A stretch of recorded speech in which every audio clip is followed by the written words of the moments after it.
अनेक होऊ लागला होता. पाप पुण्याचं व्यापारीकरण सुरू झालं होतं. अनेक वर्षापासूनच्या व्यवस्थेखाली हा समाज दबला जाऊ लागला होता. त्यावेळी बाबासाहेबांनी आपल्या सगळ्यांना प्रेरणा देण्याचं काम केलं. बाबासाहेब म्हणजे नेमके काय? बाबासाहेब म्हणजे मूर्तिमंत बंड. बाबासाहेब म्हणजे जुलमाविरुद्ध उद्गारलेली वज्राची मूठ होय. बाबासाहेब म्हणजे धर्म मार्तंडांचा कोठा पाडून त्यांची आथाडी बाहेर काढणारं वाघनखं होय. कसं असतं ना मित्रांनो, बलवानांनी दुर्बलतेवर अन्याय अत्याचार करावा आणि विषमतेची विष मल्ली जागोजागी पेरावी. असं हे जंगली जग आहे.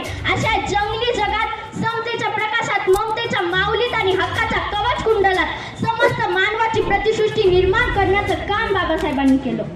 पण एवढं सगळं करून सुद्धा कित्येकांच्या कपाळावरती आठ्या पडतात. काही जण तर बाबासाहेबांना फक्त दलितांचेच नेते मानतात. पण लक्षात घ्या, बाबासाहेब केवळ दलितांचेच नेते नसून ते समस्त ते अखंड भारताचे नेते होते.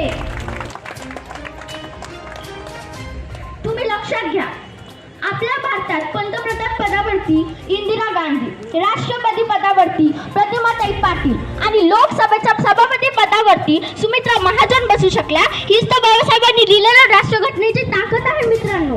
आणि हे आपल्या समाजाला, हे काही लोकांना कळत नाही आणि ते करून देण्यासाठी मी हे भाषण करत आहे. आज हे भाषण करत आहे कारण मला बाबासाहेबांचं महत्त्व इथल्या सगळ्यांसमोर मांडायचं आहे आणि बाबासाहेब काय होते हे सगळ्यांना जाणून द्यायचं आहे. बाबासाहेब म्हणजे लखलखता अंगार. बाबासाहेब म्हणजे अंधारात प्रकाशाची ज्योत आणि हे सगळं मला सगळ्यांसमोर मांडून द्यायचं होतं. बाबासाहेबांनी स्वतः भारताची राज्यघटना लिहिली. पण लक्षात घ्या, अमेरिकेसारख्या प्रगत देशात महिला राष्ट्राध्यक्ष बनू शकल्या नाही, पण भारतात मात्र असं नाही. भारतात महिला राष्ट्राध्यक्ष बनू शकल्या आणि हीच तर बाबासाहेबांनी लिहिलेल्या राज्यघटनेची ताकद आहे मित्रांनो. एवढे बोलून मी माझे 2 शब्द संपवते. जय हिंद, जय संविधान, जय हिंद. धन्यवाद. यानंतर अंतरा अशोक ठोके हिला सुद्धा विनंती करतो की तिने या ठिकाणी आपले डॉक्टर बाबासाहेब आंबेडकरांविषयी माहिती. माझे नाव अंतरा अशोक ठोके. मी आज तुमच्या समोर काही 2 शब्द बोलणार आहे. ते तुम्ही शांतपणे ऐकून घ्यावे अशी माझी नम्र विनंती आहे. आज 14 एप्रिल डॉक्टर बाबासाहेब आंबेडकर यांची जयंती. सर्वांना हार्दिक शुभेच्छा.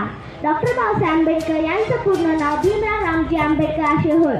यांचा जन्म 14 एप्रिल 1891 रोजी मध्य प्रदेश महू या गावी झाला. यांनी भारताचे संविधान लिहिले आणि